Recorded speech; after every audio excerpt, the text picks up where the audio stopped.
Bread எடுத்து 2 பக்கமும் roast பண்ணி எடுத்துக்கலாம்.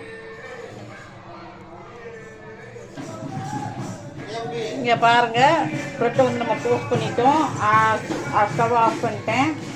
இப்போது இதில் வந்து நம்ம ரெடி பண்ணி வச்ச பேஸ்ட்டை வந்து சேர்த்துக்க போகிறோம்.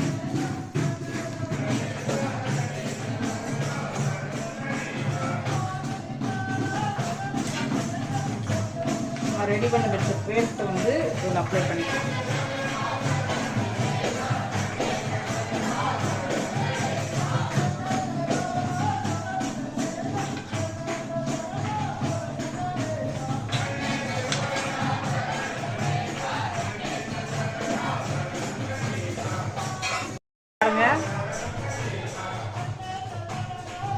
இப்போது இதை வந்து நம்ம மார்னிங் பிரேக்ஃபாஸ்ட்டாகவும் சாப்பிட்லாம்.